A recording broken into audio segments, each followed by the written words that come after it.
Deputy Speaker, I rise to speak on this package of industrial chemicals legislation. I'll keep my remarks brief, but I was moved to participate in this debate as some elements of the bills which relate to animal welfare are quite significant and I believe warrant acknowledgement. As previous speakers have touched on, including the member for Macon, these bills establish the legislative framework for the Australian Industrial Chemicals Introduction Scheme, which will replace the National Industrial Chemicals Notification and Assessment Scheme.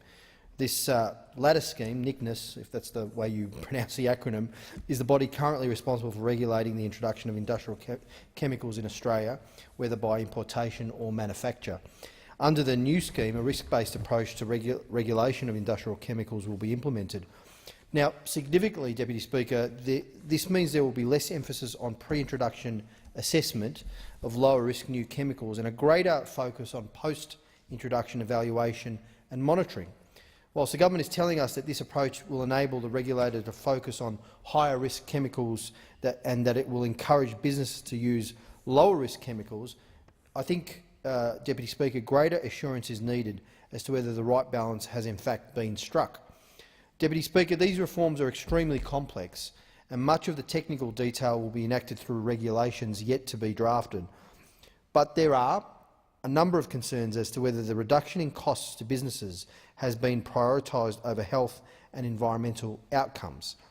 The process that has brought this bill to the House for consideration is also extremely concerning from our perspective, given that the bills were introduced whilst consultation was still ongoing.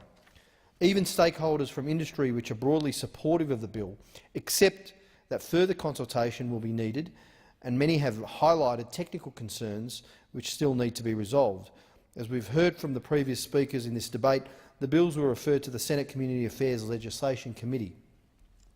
The Senate inquiry process was going to be rushed as well, with the closing date for submissions being a mere 7 days after the opening date. Given the complex nature of these bills, this narrow timeframe for consultation is manifestly inadequate, Deputy Speaker, and I'm pleased that the Labor senators were successful in their push for extensions of time for submissions and to allow enough time for a public hearing to be held. And during those public hearings, a wide range of stakeholders, including unions, health and environmental groups, they all flagged significant concerns.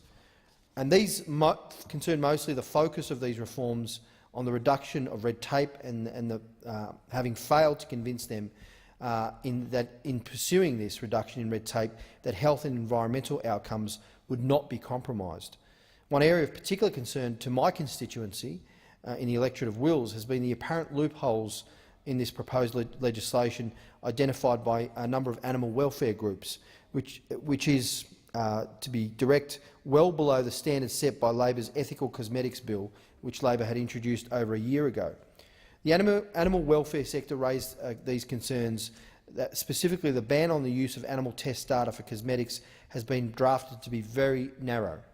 In its current form, it seemingly contains a loophole which would allow animal test data to be used where industrial chemicals are introduced for multi-end use. And I'm pleased to note, Deputy Speaker, that Labor intends to introduce several amendments to tackle the significant stakeholder concerns and improve these bills, in particular in relation to the animal welfare concerns that have been raised.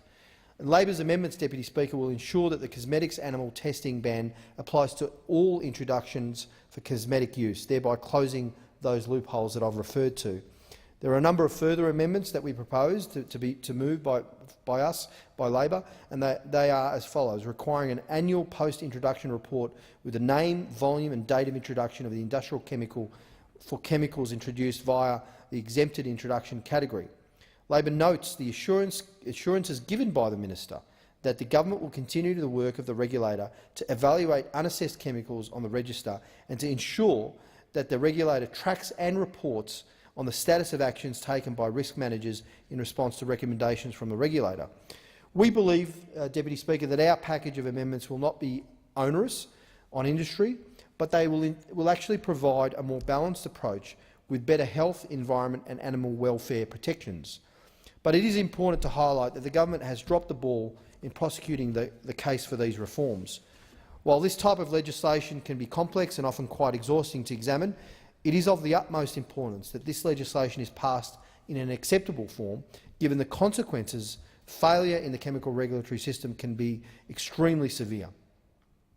I commend to the House the amendments moved by the member for Macon, which recognise the concerns relating to cosmetic testing on animals and go some long way to reshaping this legislation with due consideration to the concerns raised by all of the stakeholders.